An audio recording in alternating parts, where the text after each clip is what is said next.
Donald Trump's campaign is still reeling from the horrific event that took place at Arlington National Cemetery this past Monday, when Donald Trump, of course, showed up for a photo op with his own photographer and videographer, gave his big thumbs up, giant smile, standing over the grave of a fallen U.S. soldier. And of course, the bigger issue is the alleged altercation that took place between Trump staffers and a cemetery staffer.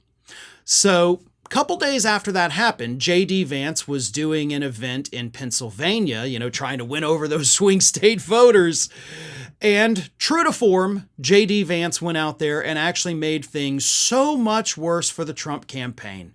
I mean, they're reeling from this. They're getting attacked from all sides for this horrific event that they orchestrated, may have broken the law by doing a campaign thing in a national military cemetery. And instead of trying to smooth things over, Vance came out and attacked Kamala Harris for criticizing them, telling her to go to hell. Here is the full statement from J.D. Vance that he told reporters in Erie, Pennsylvania, just days after this event happened. The thing our veterans care a lot more about is that 3 years ago, 13 brave, innocent Americans died, and they died because Kamala Harris refused to do her job. Okay, well, first of all, no. Kamala Harris was in fact not the commander-in-chief. It is a tragedy that 13 United States service members died in that attack. That is a horrific event, sure, no doubt about it. Those families will never be whole again. But you don't care about the people who died. And I'm going to keep reading his statement in a second, but I want to finish this because Vance doesn't actually care about the people who died. Trump doesn't actually care about the people who died.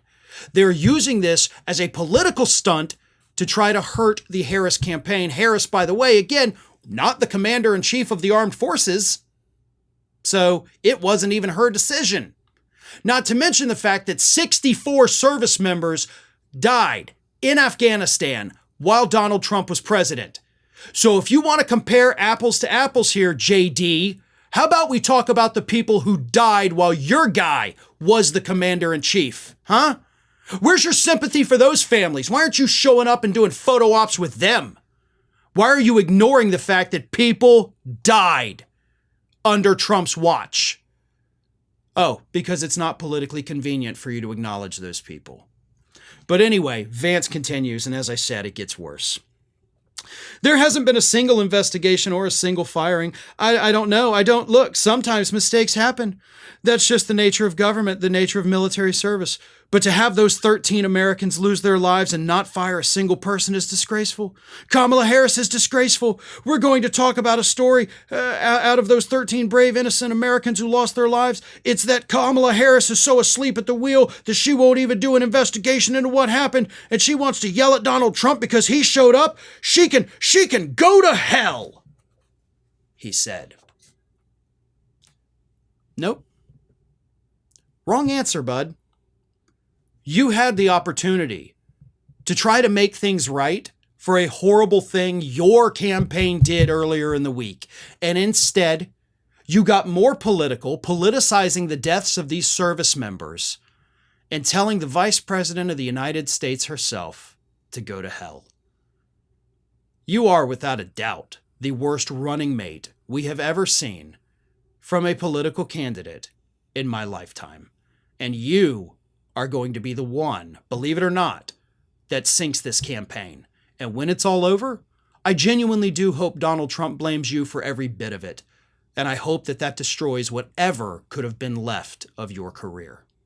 America's Lawyer has launched its own YouTube channel. Now, this channel, of course, is still in its early phases of development, but you can help grow it by subscribing. Just go to youtube.com/TheAmericasLawyer, and you'll get all of the great content from Mike Papantonio and myself that we produce every single week.